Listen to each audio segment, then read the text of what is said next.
सुना सुना सुनाओ। डीजे राजा एक अंतिम बात और वहाँ कहने जाता रे पगले। कैसे कह दो का बताना है ना, लटपट में आज भेंट पारे हो तोला। हाँ अब ईमान से मोरो मन हने कथी की तोला छोड़ के जाओ। अच्छा छोड़ेला तो पड़े। सही बात है वो काबर तोर बर तो कतको झन खड़े है रे पगली। जतका मोर साढ़ू मन है सब इंतजार करा छे तोर बर। अच्छा लेकिन ईमान कैसे बात कसम फूल सही चेहरा तोर गली सही मुस्कान, फूल सही चेहरा तोर गली सही मुस्कान। रमला देखो रूप लम्बा असम छोड़ो नहीं बन जाए मर जा। अच्छा और सबो साढ़ू मन कहा थे का जान था कैसे अरे छतिया मछतिया मिला रे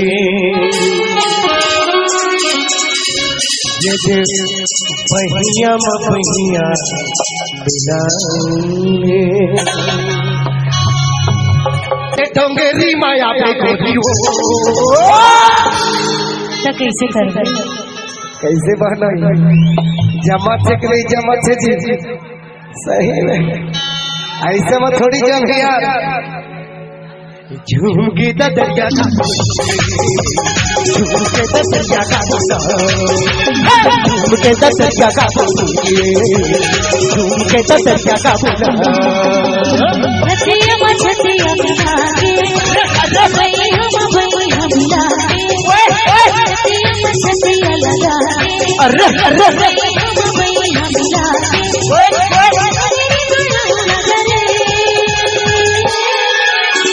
अरे का करबो डीजे राजा अरे बोल ना का करबो। जो के दरिया ना बोना जो के दरिया ना बोना जो के दरिया ना बोना जो के दरिया ना बोना।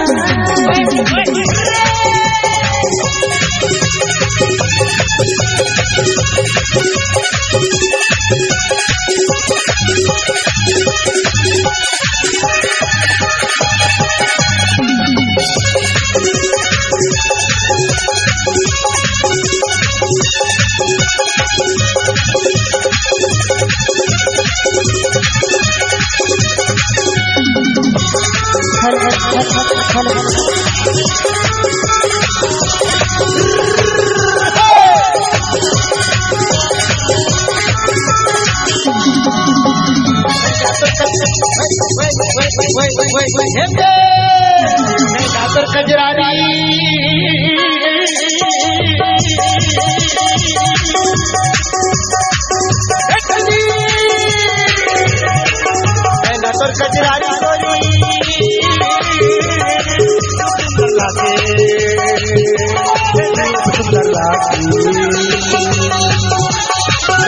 कजरारी कजरारी गोरी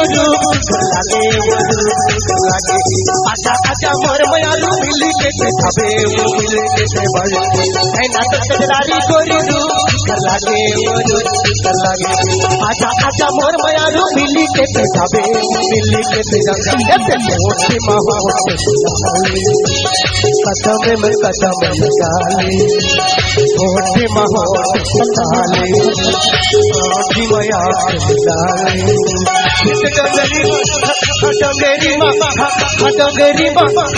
डोंगरी माया दे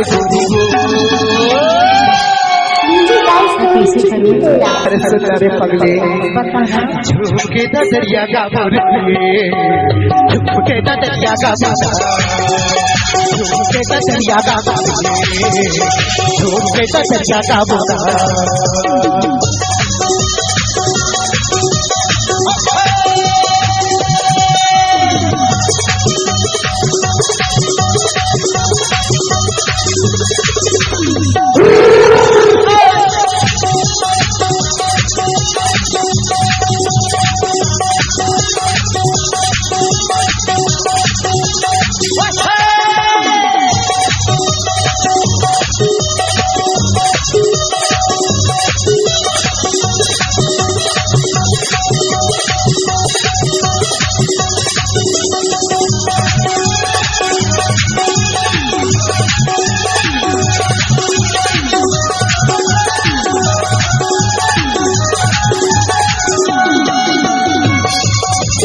पापा कहे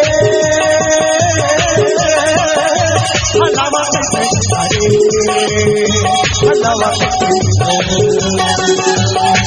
हलावा खड़े हलावा कैसे करे हलावा कैसे मामा पापा कहे हलावा कैसे करे हलावा कैसे हम खड़े हलावा कैसे करे हलावा कैसे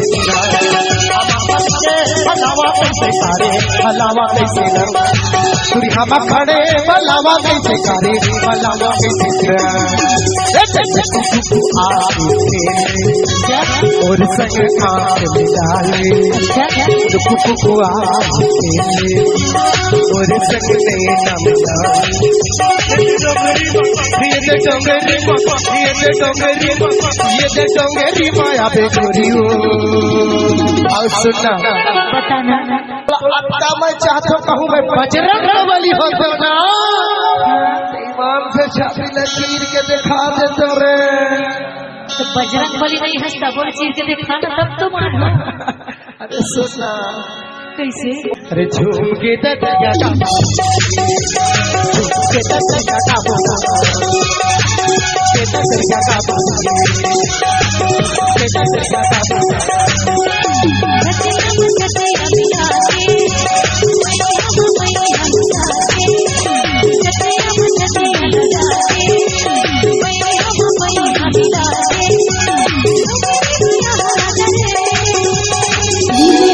डीजे राजा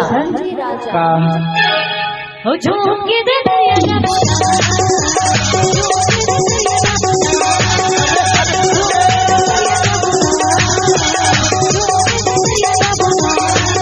दरिया का